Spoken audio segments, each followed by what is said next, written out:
మీనరాశిలో శని 42 నెలలు ఈ రాశులకు అఖండ ధనయోగం, కర్మల ప్రకారం ఫలితాలను అనుగ్రహించే శని భగవానుడు ప్రతి 2.5 సంవత్సరాలకు ఒకసారి గ్రహాన్ని మారుస్తుంటాడు. కుంభరాశిలో తిరోగమన దశలో ఉన్న శని ఈ ఏడాది నవంబరు నుంచి ప్రత్యక్ష మార్గంలో సంచరిస్తాడు. వచ్చే ఏడాది మార్చి 29న మీనరాశిలోకి ప్రవేశిస్తాడు. అప్పుడు ప్రారంభమయ్యే శని సడేసతి వల్ల కొన్ని రాశుల వారికి సమస్యల నుంచి పరిష్కారం లభిస్తుంది. శని సంచారం ఏ రాశులకు ఏ విధంగా కలిసివస్తుంది, వారికి ఏ విధంగా ప్రయోజనాలను తీసుకురానుంది అనే విషయాలను తెలుసుకుందాం. మకర రాశి శనిదేవుడు మీనరాశిలోకి ప్రవేశించిన వెంటనే ఈ రాశి వారికి సడే సతి నుంచి ఉపశమనం లభిస్తుంది.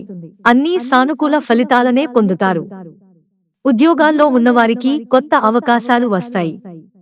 వ్యాపారస్తులకు బాగుంటుంది. అదనపు ఆదాయాన్ని ఆర్జించేందుకు ఆదాయ వనరులు దొరుకుతాయి. విద్యార్థులకు బాగా కలిసివచ్చే సమయం ఇది. పరీక్షల్లో విజయాలు అందుకుంటారు. ప్రస్తుతం ఈ రాశివారికి ఏలినాటి శని చివరి కొనసాగుతోంది. కర్కాటక రాశి సమాజంలో గౌరవ మర్యాదలు పెరగడంతో పాటు కీర్తి పెరుగుతుంది. ప్రభుత్వ ఉద్యోగాల్లో ఉన్నవారికి వారు కోరుకున్న చోటకు బదిలీ అవుతుంది. ప్రమోషన్స్ కు అవకాశాలున్నాయి. మాట తీరు వల్ల అందరినీ ఆకట్టుకుంటారు. ఆకస్మిక ధనలాభం ఉండటంతో ఆర్థికంగా పరిస్థితి పటిష్టవంతంగా మారుతుంది. అనుకున్న లక్ష్యాన్ని చేరుకుంటారు. వైవాహిక జీవితంలో భార్యాభర్తల మధ్య అన్యోన్యత పెరుగుతుంది. వృశ్చిక రాశి వీరికి అర్ధాష్టమ శని నుంచి విముక్తి లభిస్తుంది. విదేశాలకు వెళ్లాలనుకునే వారి కోరిక నెరవేరుతుంది.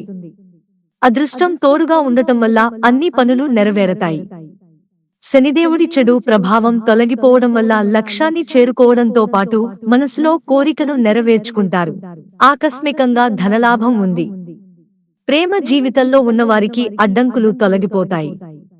కుటుంబ సభ్యుల మధ్య అన్యోన్యత పెరుగుతుంది. వాతావరణం ఆహ్లాదకరంగా ఉంటుంది.